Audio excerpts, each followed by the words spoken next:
ముద్రగడ పద్మనాభం ఆరోగ్య పరిస్థితి విషమంగానే ఉన్నట్లు తెలుస్తోంది. ప్రస్తుతం ఆయన కాకినాడలోని మెడికవర్ ఆసుపత్రిలో చికిత్స పొందుతున్నారు. 2 రోజుల కిందట ఆయన తీవ్ర అస్వస్థతకు గురయ్యారు. వెంటనే కుటుంబ సభ్యులు కాకినాడ మెడికవర్ ఆసుపత్రిలో చేర్చారు. ఆయనకు షుగర్ లెవెల్స్ పడిపోయాయి. దీంతో వైద్యులు డయాలసిస్ చేస్తున్నారు. ప్రస్తుతానికి ఆరోగ్యం నిలకడగానే ఉంది. కానీ ముందు జాగ్రత్త చర్యగా హైదరాబాద్ యశోద ఆసుపత్రికి తరలించాలని అక్కడ వైద్యులు చెప్పారు. దీంతో కుటుంబ సభ్యులు హైదరాబాద్ తీసుకెళ్లేందుకు నిర్ణయించుకున్నారు.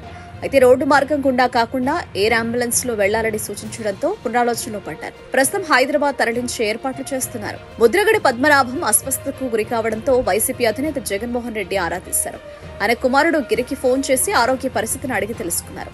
ఇక్కడి పరిస్థితిని గిరి జగన్మోహన్ రెడ్డికి వివరించారు. దీంతో జగన్మోహన్ రెడ్డి వైసీపీ ముఖ్య నేతలతో మాట్లాడి ఎయిర్ అంబులెన్స్ ఏర్పాటు చేయించారు.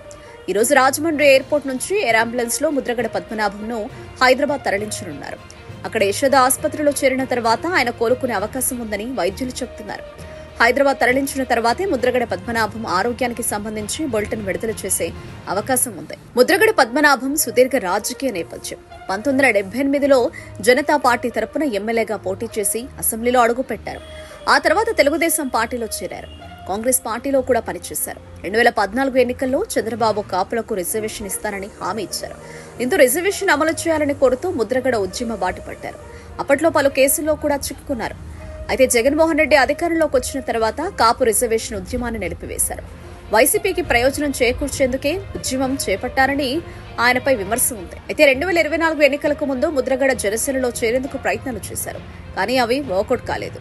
ప్రస్తుతం ముద్రగడ వైఎస్ఆర్ కాంగ్రెస్ పార్టీలోనే ఉన్నారు. ఆ పార్టీ పొలిటికల్ అడ్వైజరీ కమిటీలో సభ్యుడిగా కూడా కొనసాగుతున్నారు. కుమారుడు గిరి ప్రతిపాడు వైసీపీ ఇన్ఛార్జిగా కొనసాగుతున్నారు. జగన్మోహన్ రెడ్డిని మరోసారి సీఎం చేస్తారని ముద్రగడ ఇటీవల ప్రకటన చేశారు. ఇంతలోనే అనారోగ్యానికి గురయ్యారు.